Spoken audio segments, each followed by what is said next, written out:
Dito kayo nakatira? Oo, May. Dito kami nakatira. Parang hindi ka naniniwala ah. Grabe. Ang laki ng bahay ninyo. Hindi naman. Sakto lang. Siguro, puro babasagin yung mga gamit ninyo, no? Tsaka sobrang bigat siguro nun. Oo, nandyan na pala kayo. Pumasok na kayo dito.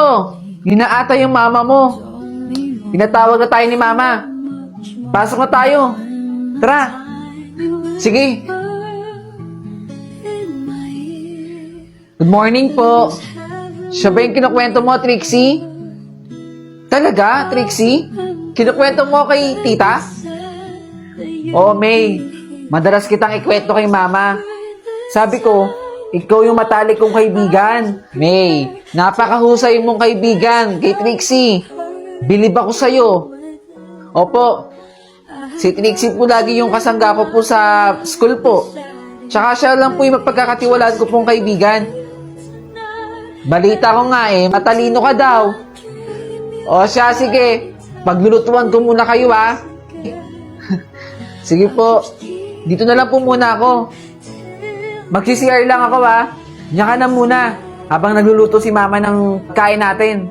Ah, sige Trixie, mag-CR ka na lang muna. Wow, ang ganda naman nun. Ay, sandali. Puntahan ko lang.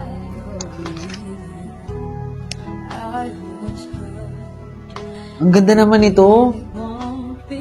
Siguro mahal to. Babasagin Ay. Sige po. Susunod na po, tita. Oh, Trixie. Nandiyan ka na pala. Ay, sandali. Kunin ko lang yung gagamitin natin, ha? Sa bag ko. Trixie, anak. Nakita niyo ba yung wallet ko? Nilapag ko lang dito yun. Ano daw, Trixie? Nawawala yung wallet ng nanay mo? Imposible mawala. Bakit nasabag mo yung wallet ni mama? Hindi ko po alam kung paano po napunta sa bag ko to. Isa ka rin palang magnanakaw.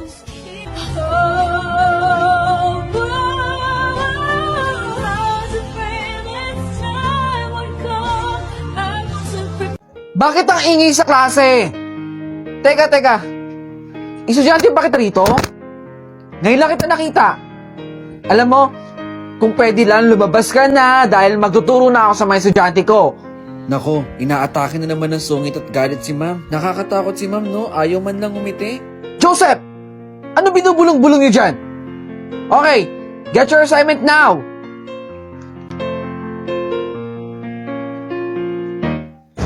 Oh, huy! Bakit nandito ka pa sa faculty? Wala namang estudyante rito, nagsiuwian na.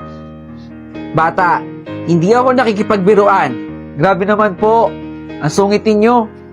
Sayang po yung ganda ninyo. Kung may problema po kayo, alam ko po na malalagpasan po ninyo yan. Anong alam mo sa problema ko? Anong alam mo sa akin? Hindi mo ako kilala. Wala kang alam sa pinagdadaanan ko. Grabe naman. Ang sungit ni ma'am. Ay, grabe. Ang dami ko na nga problema. Sumabay pa yung traffic. Hi, ma'am! Ikaw na naman. Opo, ako po ulit.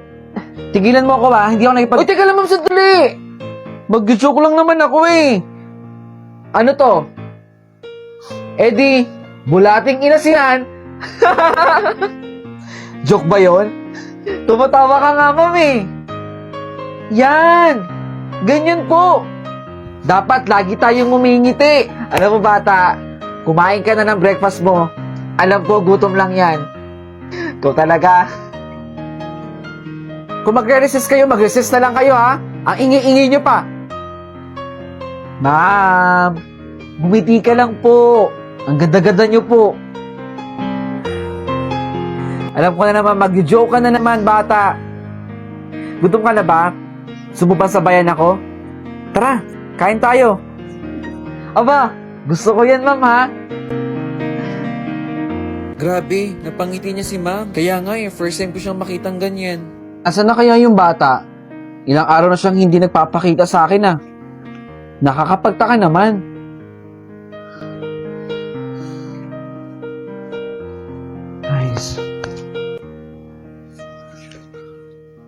Tapos na ang misyon mo. Napangiti at napatawa mo na ang teacher na laging galit. Yes! Binabati kita. Salamat po. Bye-bye, ma'am!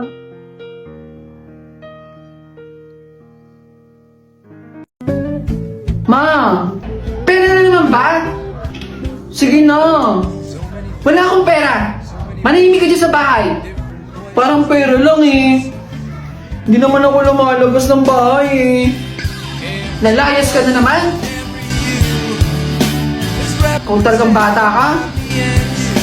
Halika! Lola! O ito! Oh! Ito! Salamat dito, Lola! Huwag kang mahihi sa mama mo. Nagbinigyan kita po. Buti pa ikaw, Lola. Si mama, ayoko bigyan. Sige na, alis na. Ano yan, Nay? Naku, nahuli tayo ng nanay mo. Sige na, alis na. Alis na. Ako na bahala. Sige, Lola. Salamat.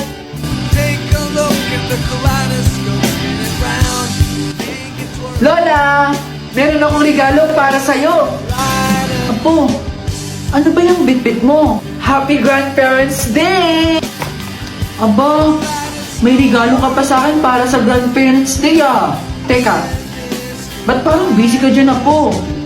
Naku, Lola, may napanood ako dito sa TikTok, sa Market. Meron silang pa-online contest.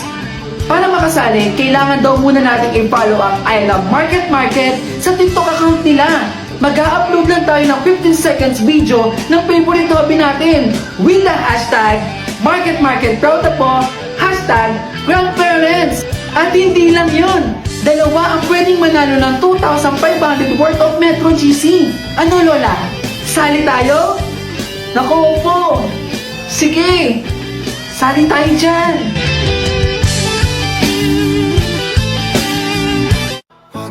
Malapit na tayong gumraduate, no?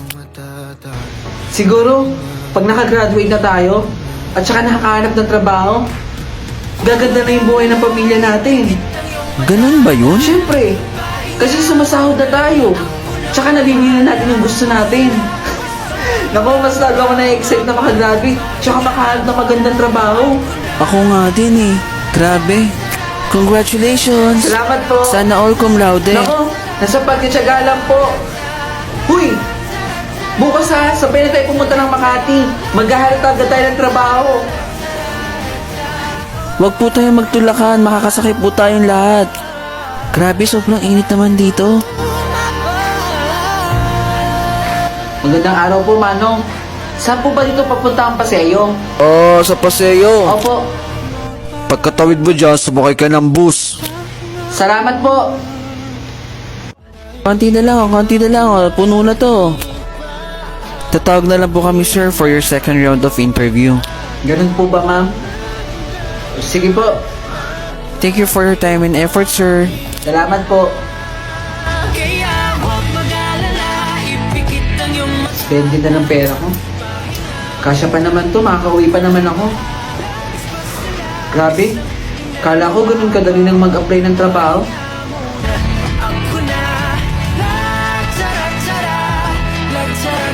Ayan ba yung anak ni Nena? Cum laude yan ha. Hanggang ngayon wala pa rin trabaho. Kala ko pa naman magaling.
Sige na po, payagan niyo na po ako.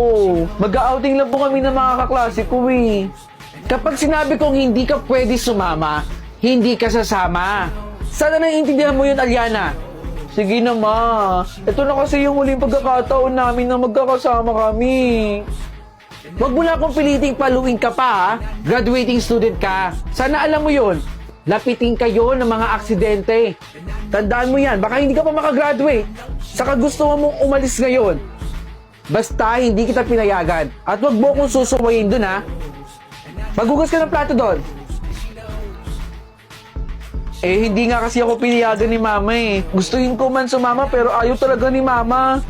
Ano? Pare-parehas yung mga nanay natin eh, no? Alam mo ba yung nanay ko? Hindi rin ako pinayagan. Susuwayin ko siya. Ito na yung uling pagkakataon na magkakasama tayo eh. Susulitin ko na, di ba? Kung ako sa'yo, suwayin mo na rin yung nanay mo. Minsan lang to, oh.